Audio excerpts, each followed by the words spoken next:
எல்லா பிரச்சனைகளும் கைகோர்த்து நிற்ப வேண்டிய வாய்ப்புக்கு நன்றி கூடிய விளைவுகளை நன்றி வணக்கம். தலைவர் எங்கள் பாசத்திற்குரிய என்னுடைய அன்பான வணக்கத்தை தெரிவித்துக் கொள்கிறேன். உங்கள் எல்லோருக்கும்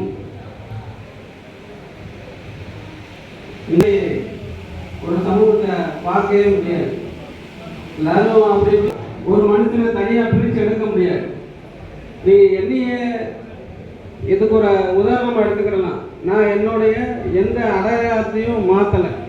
நான் உங்களில் ஒருத்தனை உங்களுடைய பங்கெடுக்கணும்னு ஒரு எண்ணத்துல தான் இங்க வந்திருக்கிறேன். அதன் கேவல களத்துல நான் அரசியலுக்காகவோ எதுக்காகவோ நான் கலந்துக்கிறத தொடர்ந்து நாங்க இருக்கிறோமோ அதே போல இந்த இஸ்லாமிய சகோதர சகோதரிகளும் அடக்குமுறைக்கு உள்ளாக்கிட்டு இருக்கிறாங்க. அந்த எண்ணத்துல தான் அண்ணன் எந்த பகுதிக்கு போலீஸ் அரசு வழக்கெடுக்க இந்த இஸ்லாமிய சொந்த அமைதியும் சமாதானமும் நம் அத்துறை பேர் மீதும் உண்டாக வேண்டும் என பிரார்த்தித்தவர்களாக இந்த நிகழ்விலே பங்கேற்றிருக்கிற தேவேந்திரகுல மக்கள் முன்னேற்ற பேரவையினுடைய நாம் ஏற்பாடு செய்திருக்கிறோம். நோன்பு துறப்பு என்று சொல்லுகிற நேரத்திலே காலையிலே 4:30 மணிக்கெல்லாம் நோன்பை வைக்கிற நிகழ்வு ஒன்று உண்டு. அதில் பெருவாரியாக யாரும் பங்கேற்பதில்லை. இந்த நோன்பு துறப்பு நிகழ்ச்சியிலே தான் நாம் எல்லோரையும் அழைத்து நம்முடைய சகோதரர் ராஜவர்மன் கூட சொன்னார். உண்மையிலே நான் பெருமைப்பட்டேன்.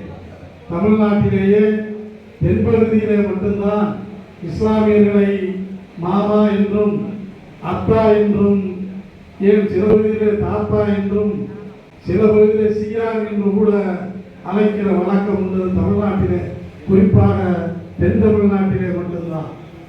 ஏனென்றால் இங்கே வந்திருக்கிற யாராக இருந்தாலும் சரி, நாங்கள் அவர்கள் ஒன்றை புரிந்து கொள்ள வேண்டும். நாங்கள் யாரும் அரபு தேசத்திலே இருந்து அல்லது மக்கா மதீனாவிலே இருந்து நேரடியாக இங்கே இறக்குமதியானவர்கள் அல்ல. நாங்கள் எல்லாம் உங்களிடத்திலே இருந்துதான் வந்தோம். உங்களிடத்திலே இருந்துதான் சாதி தேவையில்லை, வர்ணாசிரம தர்ம முறை தேவையில்லை, தொட்டால் தீட்டு பார்த்தால் தீட்டு என்கிற அந்த படிநிலை தேவையில்லை. எல்லோருக்கும் ஓர் இறைவன், ஏக இறைவன்.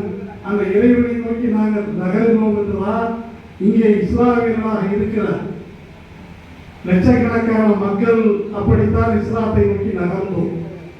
இங்கே எல்லோரும் இஸ்லாம் ஆனவர்கள் தான்.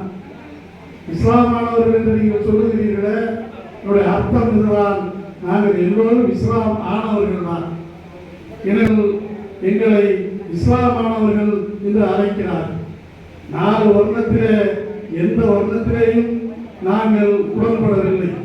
நெற்றியிலே பிறந்தவன் என்றார்கள், தோளிலே பிறந்தவன் என்றார்கள், தொடையிலே பிறந்தவன் என்றார்கள், காலிலே பிறந்தவன் என்றார்கள். இப்படியெல்லாம் பிறப்பை பல்வேறு மதங்கள் சொன்ன நேரத்திலே இறைவனே நம்மை படைத்தார் என்று சொல்லி அந்த இறைவனை ஏற்றுக்கொண்டு, அதுவும் குறிப்பாக ஒரே இறைவன் தான், அந்த ஒரே இறைவனைத்தான் நாங்கள் ஏற்றுக்கொண்டு இந்த வழிகாட்டு நெறிமுறைகளிலே எங்களை இணைத்துக் கொண்டோம்.